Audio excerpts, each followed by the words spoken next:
Voltando a falar sobre cobertura do Cruzeiro. A gente sabe que cobertura tem momentos bons e ruins, você citou aquele positivo, negativo.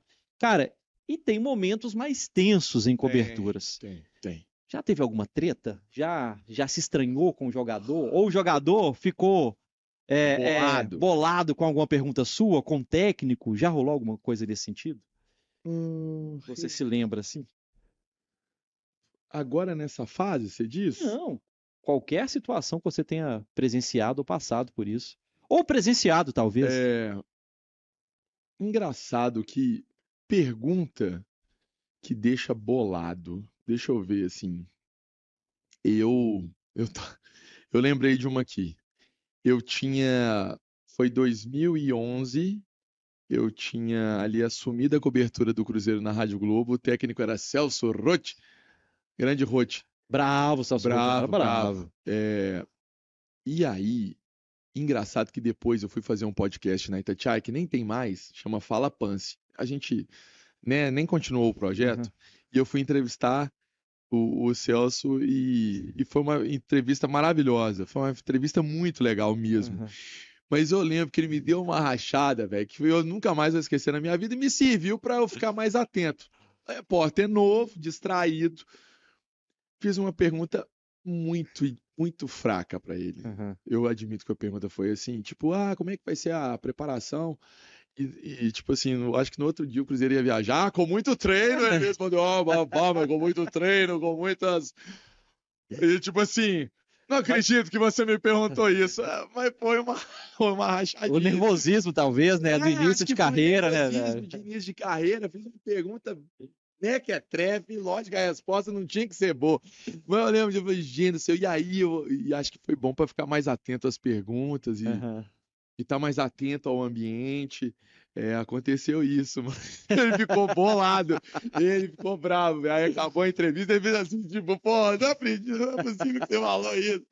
Mas assim, e aí foi É engraçado porque que. às vezes incomoda a pergunta que a gente faz, né? E é uma É, obrigação nossa fazer uma pergunta que é, possa incomodar às vezes, né, e cara? assim, e nesse meio tempo, né, lógico, por exemplo, já como setorista do Cruzeiro, fiz perguntas para treinadores que passaram na casa, né, que passaram no Cruzeiro, Pepa, outros que passaram no clube. Cara, assim, eu sinceramente, eu acho que a gente consegue fazer a pergunta também sem ser muito polêmico, sabe? Acho que você não tem que ter essa, eu sou aquele que Gera chego polêmica, né? Não, para só. Para. O culpado, às vezes o culpado menos é o treinador. Às vezes o jogador ali na zona mista também, você vai fazer a pergunta para ele, às vezes o cara, né, teve uma série de coisas que aconteceram para ter o gol, porque às vezes a gente se prende ao momento final do gol, né, que aí teve um toque errado, uma coisa.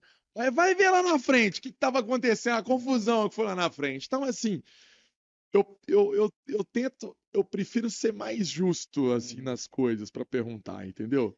Mas e é um pouco cultural também do brasileiro, né? Apontar sempre o treinador como. O culpado. É, E na zona mista, às vezes o jogador que errou, né? Uma é. bola, errou um cabeceio, errou E tem todo um um- contexto o jogo E ali, tem né, todo cara? um contexto o É. jogo que não precisa ser. Eu acho o seguinte, eu não gosto de, no futebol, apontar um culpado. E isso eu aprendi nesse tempo de jornalismo esportivo.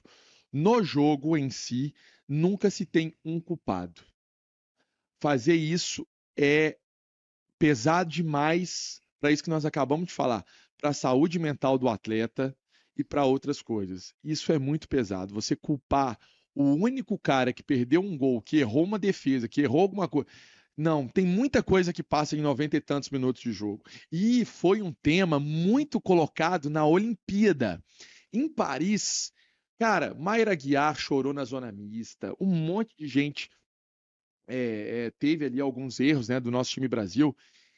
E eu via que é muito mais do que um esporte. Então, por exemplo, eu me recordo de ter entrevistado atletas que ganharam, que foram bem. Por exemplo, eu entrevistei um Isaquias que foi prata numa prova dele individual, numa quinta, mas na quarta foi uma tragédia a prova dele em dupla, sabe? Uhum. É, e aí? E se lá na prova do dia anterior eu tenha sido um pouco passado da dose. No outro dia a resposta veio, ele foi medalhista. Uhum.